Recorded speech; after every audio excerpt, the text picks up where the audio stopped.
C'est l'une des images fortes du conflit en Ukraine. En avril dernier, les Russes sont chassés de Boutcha et le monde découvre ces rues jonchées de cadavres de civils. Pendant 8 mois, une équipe du New York Times enquête pour comprendre ce qui s'est réellement passé. Les reporters américains utilisent les images des caméras de surveillance que les soldats russes pensent avoir détruites. Ils récupèrent les photos et les films réalisés en cachette par des voisins qui veulent documenter les crimes commis à côté de chez eux. Et ils combinent le tout avec des images de drones militaires ukrainiens. Voici leur conclusion. Cette enquête accablante montre dans les détails que ces massacres ne sont pas des actes de violence aléatoires, mais qu'ils font partie d'une opération létale planifiée méthodiquement. Le New York Times prouve la présence de plusieurs officiers russes sur place, certains de très haut gradé. Sur ces images, un officier avance avec ses troupes. Il a forcément vu les corps dans les rues. Certains commandants sont présents quand leur unité tire sans sommation sur des habitants, comme cette femme à vélo.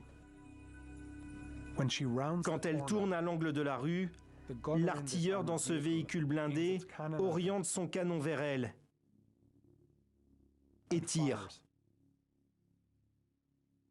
De la fumée s'élève de l'endroit où elle se tenait. Elle est tuée sur le coup. Le commandant est à environ 70 mètres. Le 234e régiment apparaît comme particulièrement cruel. Plusieurs de ces soldats sont identifiés, notamment grâce au numéro de leur famille ou de leurs copines qu'ils appellent en Russie à partir des portables des civils ukrainiens qu'ils viennent d'exécuter. L'une de ces victimes se prénomme Maxime. Des soldats prennent le téléphone de Maxime et au moins 12 d'entre eux l'utilisent pour appeler la Russie, juste quelques heures après qu'il ait été tué. Dans ces notes laissées par les Russes dans la maison qu'ils ont occupée, figurent plusieurs noms de ces mêmes soldats. Nous avons confirmé qu'au moins 8 d'entre eux font partie du 234e régiment. Et voici le commandant de ce 234e régiment. Il est ici en Biélorussie, en février, en plein préparatif pour l'attaque russe contre l'Ukraine. 2 paras du 234e régiment nous ont confirmé que Garadilov était présent avec eux.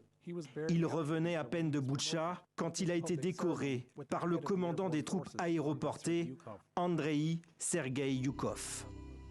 Cet officier russe et ses hommes seront peut-être un jour poursuivis par la Cour pénale internationale pour crimes de guerre et crimes contre l'humanité, grâce notamment à cette enquête.